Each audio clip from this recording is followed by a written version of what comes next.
मित्रमंडळी आणि जमलेल्या युवारंगच्या सर्व सदस्यांनो, आज दिनांक 26 जानेवारी 2022 म्हणजे आपल्या देशाचा प्रजासत्ताक दिन. त्यातच युवारंगची सुरुवात याच दिवशी 26 जानेवारी 2016 ला आपण केली. आज कंप्लीट म्हणजे 6वा आपला हा जो वर्धापन दिवस या ठिकाणी स्थापना दिवस आपण या ठिकाणी साजरा करत आहोत. तर ज्यावेळेस आपण सुरुवात केली आणि युवारंगच्या कार्याची सुरुवात झाली, एक मॅरेथॉन स्पर्धेपासून आपण सुरुवात केली होती. हळूहळू त्याचा प्रवास समोर वाढत गेला. जसं जसं विविध आपले समस्या दिसत गेल्या तसतसे आपण विविध उपक्रम, सामाजिक कार्यक्रम आपण घेत राहिलेलो आहोत आणि विविध अडचणी सुद्धा त्यामध्ये आलेल्या. पण आपण त्या अडचणीवर मात करून आपल्याला जे समाजामध्ये करून दाखवायचं होतं ते आपण करून दाखवलं आणि पुढे सुद्धा आपण करत राहणार आहोत, यात काहीही मात्र शंका नाही. सुरुवातीला ज्यावेळेस कार्याची सुरुवात झाली, खूप मोठ्या जोमाने म्हणजे जवळपास 200च्या आसपास कुठेतरी एक सदस्य संख्या होती. पण हळूहळू ती मग काही अंतरानं आपल्याला कमी होताना दिसली. मग परत लॉकडाऊनच्या काळात परत झपाट्याने अजून सदस्यांची संख्या वाढली. म्हणजे आपण नेचरच्या हिशोबाने बरोबर चाललेलो आहोत. कारण नेचर आहे की अपडाऊन व्हायला पाहिजे. जोपर्यंत डाऊन येणार नाही तोपर्यंत आपण अप जाणार नाही. तर आपण नेचरच्या हिशोबाने बरोबर चाललेलो आहोत, यात कुठलीही शंका नाही. आणि विविध सदस्य म्हणजे आजच्या या युवारंगच्या स्थापना दिनानिमित्त मी त्यांच्यासाठी सुद्धा थोडासा एक मौन ठेवण्याचा मी प्रयत्न करीन की विविध सदस्य असे सुद्धा आहेत की ज्यांनी युवारंगमध्ये काम केलं, पण ते आज आपल्यामध्ये नाही आहेत. काही कारणास्तव ते आपल्याला सोडून गेले. तर त्यामध्ये प्रामुख्याने बाजारपेठचे सदस्य आहे संदीप धुमाने, ज्यांच्या नावानं आपण स्वर्गीय संदीप धुमाने मशरूम फार्मचा जो आपण काम त्यांच्या नावाने चालू केलेलं आहे. तर भविष्यात म्हणजे म्हणण्याचा अर्थ हा आहे की युवारंग म्हणजे युवारंगमध्ये येणारे प्रत्येक सदस्य वेगवेगळ्या उद्देशाने येतात. प्रत्येक जण काही समाजसेवेनंच येते असं मी म्हणणार नाही. पण ज्या काही उद्देशाने येत असेल पण तो चांगल्या कार्यामध्ये येते, याचा आम्हाला आनंद आहे. तर जे सदस्य आपल्याला सोडून गेले ते गेल्यानंतर तरी पण आज आपण त्यांचा स्मरण करतो, त्यांची आठवण करतो. 3 जानेवारीच्या कार्यक्रमामध्ये सुद्धा मी स्टेजवरून त्यांचं नाव घेतलेला होता. स्वर्गीय संदीप धुमाने, एक 20 वर्षाचा मुलगा ज्यानं युवारंगचे 1-2-3 कार्यक्रम अटेंड केले. पण तो त्याचा वैयक्तिक जीवनामध्ये काही असेल, वैयक्तिक जीवनामध्ये आपण काय आहोत हा बिलकुल या ठिकाणी मायने ठेवणार नाही. होऊ शकते आपापल्या परिस्थितीनुसार मी एखाद्या अशा वार्डात राहत असेल जिथे वातावरण खराब आहे, तर माझी रचना म्हणजे माझी जो स्वभाव आहे, माझे जो काही ट्युनिंग असेल बोलण्याची, तर तो त्या परिसरानुसार बनते. तर आपण आपल्या जीवनामध्ये काय होतो हा आता महत्त्वाचा नाही आहे, आपण काय बनणार आहोत हा खूप महत्त्वाचा विषय आहे. आणि युवारंग सुद्धा हीच गोष्ट शिकवते की आपल्याला काय बनायचं आहे.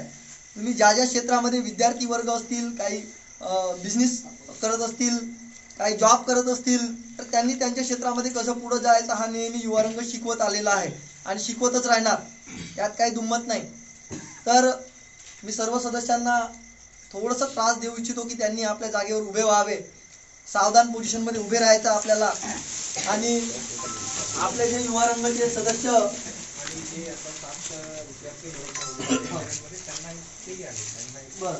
आणि आता जे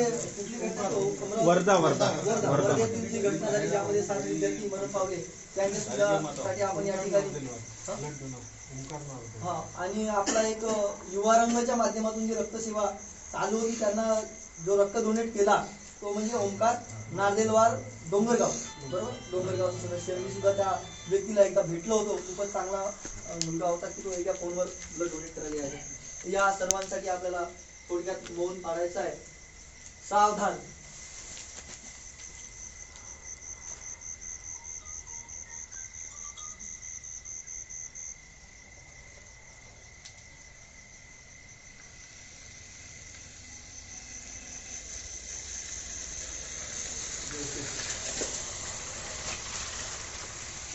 सदस्यांना विनंती करतो की त्यांनी आपल्या जागी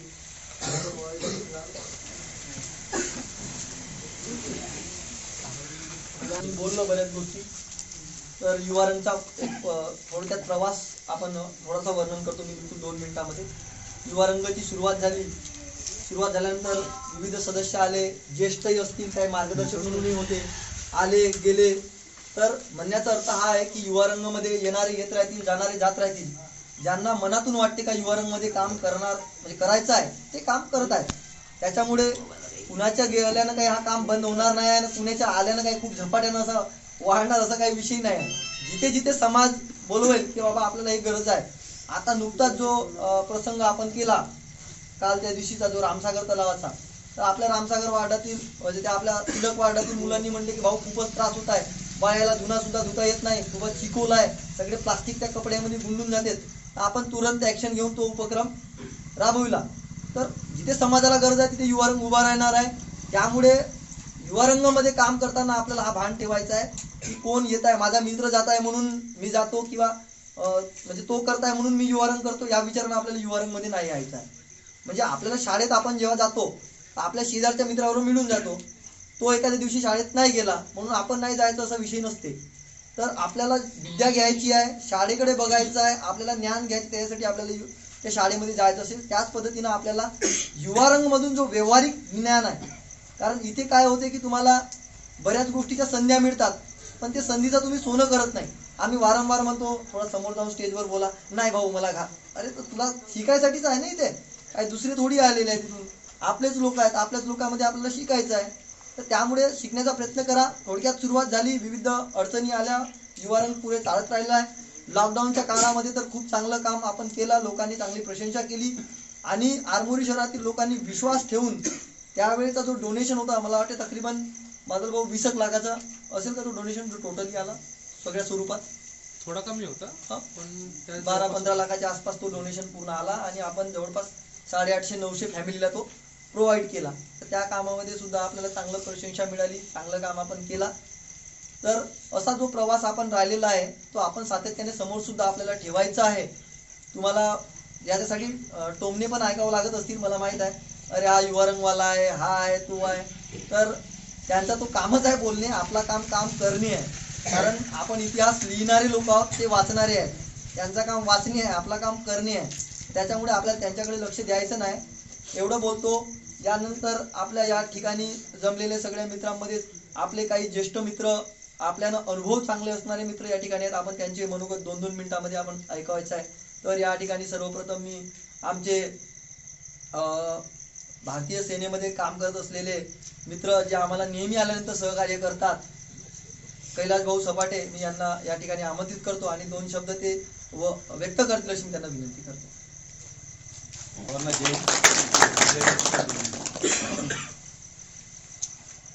मी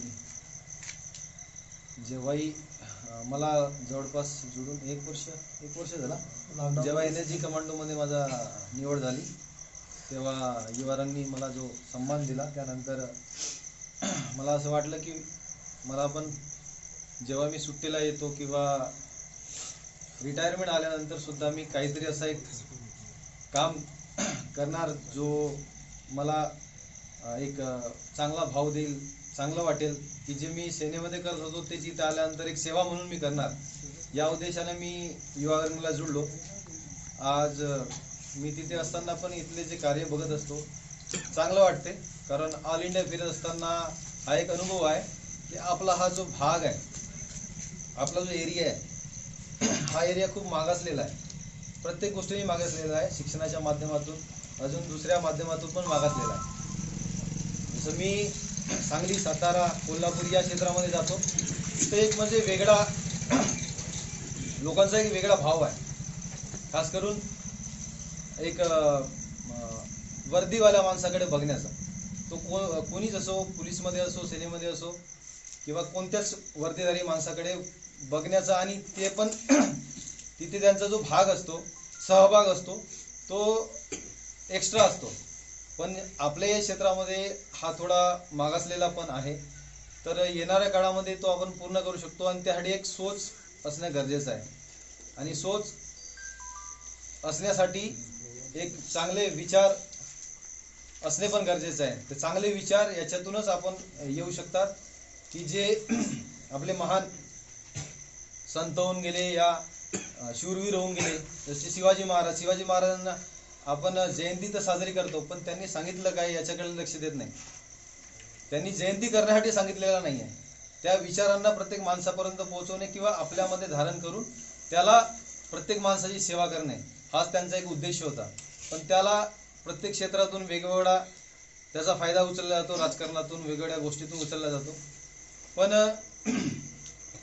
जो हा युवा रंगचा बेस आहे याच्यामध्ये खूप साऱ्या कहाण्या झाल्या, ऐकल्या मी की बाबा राजनीती पण याच्यामध्ये हवी झाली. मग कुणी बाहेर पण गेले, कुणी काय कुठे बाहेर जाते त्याला महत्व नाही.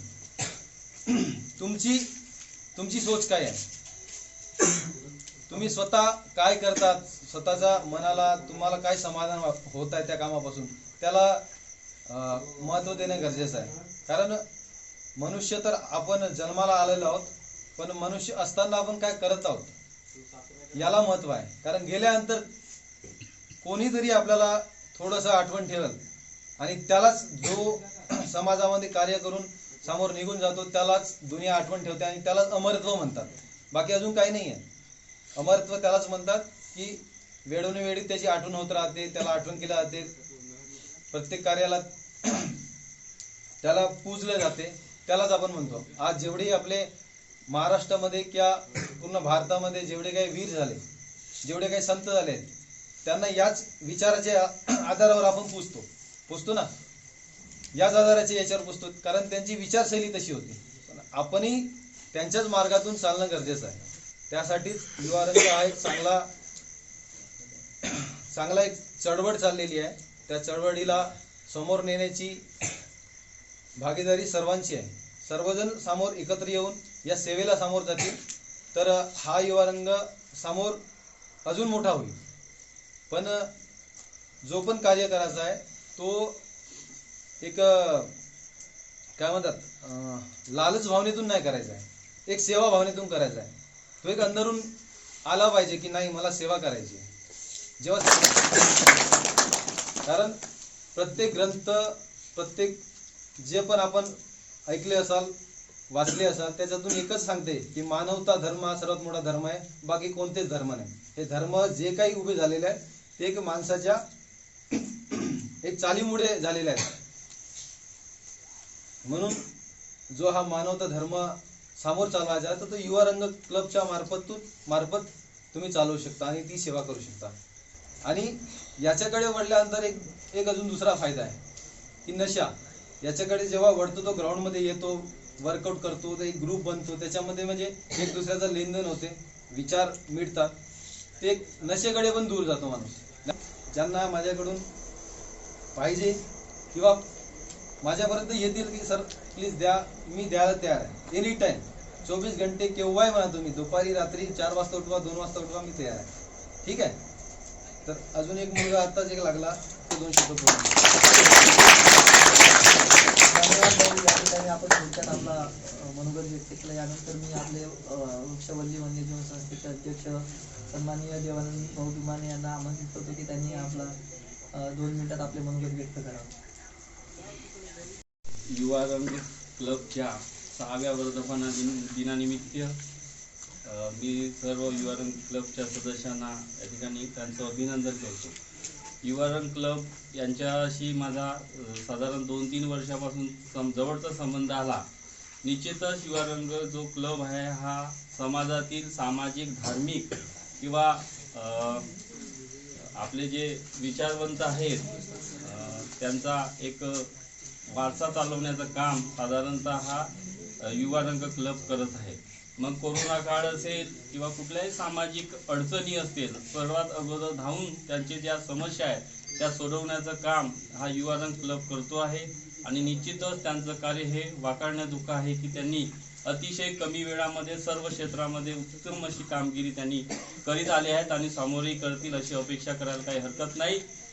मग कोरोना असेल किंवा मग नदीवरचे जे काही पुरानं अडकलेला कचरा असेल, त्याच्यानंतर संक्रांतीच्या वेळेस ज्या महिला वर्ग आहे त्यांना होणाऱ्या अडचणी असतील त्या दूर करण्याचा असेल, त्यानंतर गरीब मुलांना शिकवणी वर्ग असेल, त्यानंतर महिलांच्या सुरक्षेसाठी कराटे क्लासेस असतील, महापुरुषाच्या जयंत्या असतील, त्यानंतर मॅरेथॉन स्पर्धा असतील, सर्पविज्ञान जनजागृतीचे कार्यक्रम असतील, आमच्या माध्यमातून का होईना पण ते नेहमी जे काही समाजातील लोकांना गरजेचं वाटते ते त्यांनी केलेलं आहे. निश्चितच त्यांचा हा वारसा समोर युवारंगचे क्लबचे सगळे सदस्य करतील अशी त्यांना शुभेच्छा देतो. आणि आजच्या या त्या कार्यक्रमानिमित्त आमचे युवारंगचे 2 सदस्य यांचा वाढदिवस आहे, त्यांना सुद्धा वाढदिवसाच्या शुभेच्छा देतो आणि माझे या 2 शब्द. यानंतर मी सन्माननीय आमचे मित्र चारुदत्त राऊत सर यांना थोडसा रक्तदान बद्दल त्यांनी जे काम केलेलं आहे त्यांना पुढे बोलवतो आणि त्यांचा थोडक्यात 2 शब्द त्यांनी म्हणजे आज कुठेतरी जे आपण युवारंगामध्ये म्हणतो की मूर्ती लहान कीर्ती महान असं चारुदत्त सरांचं काम आहे. पूर्ण जिल्ह्यामध्ये जे काही विविध ऑर्गनायझेशन होते रक्तसंबंधात काम करणारे त्यांना एकत्रित करून स्वयं रक्तदाता गडचिरोली जिल्हा समितीची त्यांनी स्थापना केली आणि सातत्याने आज चांगल्या पद्धतीनं हजारोपेक्षा जास्ती युवक म्हणजे रुग्णांना त्यांनी रक्तदान केलेलं आहे, प्रोव्हाइड केलेलं आहे रक्त. तर त्याबद्दल ते थोडक्यात 2 शब्द व्यक्त करत असे त्यांना विनंती करतो. धन्यवाद. या ठिकाणी आपण सर्व जे गोळा झालो आहोत त्याचं एकमेव कारण आहे, तो म्हणजे सामाजिक सोशियल कॉज. दुसरा तिसरा काही नाही. तर आजच्याच दिवसाला आपण सुरुवात केलेली आहे युवारंगची. जवळपास युवारंगची सुरुवात झाल्यानंतर 1.5 वर्षाने मी गेलो. तेव्हा मी फक्त 1-2 झाडं इकडे तिकडे लावायच्या. अचानक झाडांच्या संदर्भात माझी भेट झाली आणि त्याच्यानंतर त्याच सुमारात 5 जूनला पर्यावरण दिन सुद्धा असतो. त्यानिमित्तानं मग आपण पहिल्यांदा झाडं वगैरे लावलेत. त्याच्यानंतर पुढे आलो. मग जे माझं पुन्हा ब्लड डोनेशनचं काम होतं तेही कुठेतरी थांबल्यासारखं होतं किंवा रिक्वेस्ट कमी यायच्या. मग असं झालं की इथे युवारंगमध्ये जुळल्याबरोबर एक रिक्वेस्ट वाढत तो अनुभव जो वाढत गेला तो टोटली वाढत गेला युवारंगच्या प्रकाश ज्योतात आल्यामुळे. तर मग असं करता प्रत्येकाची समस्या समजून घेतली आणि समस्या समजून घेतल्यानंतर आज या स्थितीला आलो की बरेच जण म्हणतात की ब्लड डोनेट करायचं आहे पण कोणाला संदेश देऊ शकत नाही, कारण स्टोरेज इतकं आहे की कारण बऱ्याचशा जणांची समस्या ही होती की मी ब्लड डोनेशन कॅम्पमध्ये देणार नाही. पण आज जे आपल्याला आराम मिळत आहे तो ब्लड डोनेशन कॅम्पमुळे. ब्लड डोनेशन कॅम्प जर झाले तर राजकीय लोकांचेच होतात, पण सामाजिक दृष्ट्या कोणी पुढाकार घ्यायला तयार नव्हता. घेतला तर घेण्याची जबाबदारी प्रत्येक जण घेत होते, पण देण्याची जबाबदारी घेत नव्हती. आज आपण घेण्याची जबाबदारी घेत आहोत आणि देण्याची. इथेच नाही तर जवळपास 15 दिवस झाले माझं की भंडाऱ्याचा सुद्धा चार्ज घेतलेला आहे आणि गोंदियाचा पण घ्यायचा आहे. म्हणजे 3 जिल्हे पुन्हा अटॅच होतील आणि चंद्रपूर, म्हणजे 4ही जिल्ह्यांची रक्तसेवा आपल्या जिल्ह्यातून हँडल आहे. अशा पद्धतीनं आज आपण पुढे गेलो. त्याचं सर्वस्व युवारंगला जात आहे, कारण इथे जर मला हा चान्स माझा अनुभव वाढवण्याची एक संधी जर मिळाली नसती तर पुढे कदाचित जाता आलं नसतं. तर एवढं बोलून मी माझे 2 शब्द धन्यवाद चारुदत्त सर.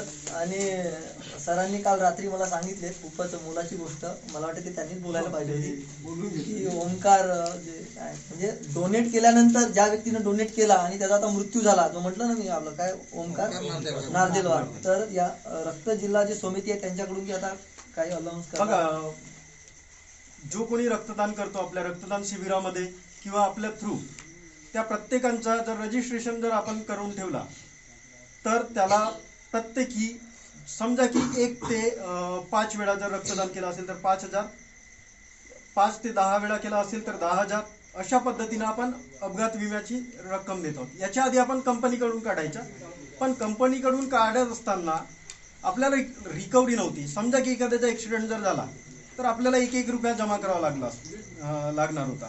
तर आता तसं करावं लागणार नाही. एखाद्याचा ॲक्सिडेंट जर झाला तर त्याची जबाबदारी पण कोण? रक्तदाता. रक्तदात्याचा जर ऍक्सिडेंट वगैरे झाला तर त्याला तिथपर्यंत पोहोचवण्याची जबाबदारी किंवा त्याच्या जेवणाची व्यवस्था वगैरे आपण सर्व तिथूनच करणार आहोत, त्याच्या फळांची वगैरे व्यवस्था. तर अशा पद्धतीनं समितीच्या माध्यमातून आणि त्यातल्या त्यात की आपण पेशंटच्या नातेवाईकांकडून एकही रुपये घेत नसल्या कारणानं पेशंटचे नातेवाईक एवढे अल्लड बनायचे की कधी त्यांना पलटून जर गलतीने जर फोन गेला तरी रॉंग नंबर म्हणून सांगायचे. पण आज त्यांच्याकडून आपण जे 100 रुपये घेतो त्या 100 रुपयामुळे आपल्याला कुठेतरी अपघात निधी विमा देता येतो. तर ओंकारचा विमा हा आपण जस्ट म्हणजे त्याच वेळी बंद केलेला होता जेव्हा की त्यानं ब्लड डोनेट केलेला होता. त्याच्यामुळे जी पेनल्टी आहे द्यायला पाहिजे ती वाढवून देत आहोत आपण. जवळपास आता त्याला 20,000 आपण देत आहोत, म्हणजे जो की त्याच्यानुसार 60,000 मिळायला पाहिजे. पण ते कंपनीला खूप म्हणजे आटापिटा करावा लागत होता कारण क्लेम रेशिओ बसत नव्हता. त्याच्यामुळे तो नियोजन आपण बदलवला. तर आत्ता त्याला म्हणजे प्रत्येक महिन्याला आपण 2,000 पुढच्या महिन्यापासून त्याच्या घरी पोहोचवत आहोत. कारण जे डॉक्युमेंट आहेत ते तयार करावं लागतील आणि विदाऊट डॉक्युमेंट जर आपण केलं तर कसं की पुढे जाऊन आपल्याला अडचणी जातील. तर या पद्धतीनं आपण ओंकारच्या घरापर्यंत 20,000 पोहोचवणार आहोत आणि प्रत्येकांचाच निघेल अपघात विमा. आणि त्याच्यासाठी तुम्हाला आधार कार्ड नंबर वगैरे तिथे द्यावा लागेल. तर जेव्हा कधी आपला ब्लड डोनेशन कॅम्प होईल तर त्या ठिकाणी आधार कार्ड घेऊन यायचं आहे. किंवा समजा की ब्रह्मपुरीला जरी तुम्ही रक्तदान करायला जात असाल तर एक सांगून तुमच्या नातेवाईकांना जरी लागत असेल तरी सांगून जा, तुमचा अपघात विमा काढण्यात येईल. म्हणजे जेणेकरून कमी जास्त जर झालं तर तुम्हाला काही एक अडचण जाणार नाही. आणि त्यातल्या त्यात की हॉस्पिटल्सला बऱ्याच वेळा होते काय की बोलू ना बऱ्याच वेळी काय होते की हॉस्पिटल्सला गेल्यानंतर पेशंटला ॲडमिट करत नाही. मागच्या वेळीच आपले सदस्य संघर्ष भाऊ जे उराडीचे त्यांचा ॲक्सिडेंट झाला, ते मरण पावले. आणि दुसरे जे होते वैरागडे त्यांच्यासोबत तर त्यांना ॲडमिट करायला तयार नव्हते. आज हॉस्पिटलला अशी इमेज तयार झाली की फक्त मी काही बोललो नाही, त्या ठिकाणी जाऊन फक्त त्या ठिकाणी उभाच होतो तर ऑटोमॅटिक त्या ठिकाणी त्या लोकांनी ॲडमिट करून घेतलं. हे विचार करा की त्यांच्या मानसिकतेत कुठेतरी फरक पडतो जर आपण सातत्यानं काम करत राहिलो तर. मी कधीच हिंसेनं वागत नाही, कोणालाच काही बोलत नाही. राग येतो पण बोलत नाही रागानं. तरी पण हॉस्पिटल स्वतःकडून ह्या गोष्टी करत आहे म्हणून आपल्याला ही कामं करत राहणे ऑटोमॅटिक सिस्टीमला आपल्याबद्दल जाग येईल.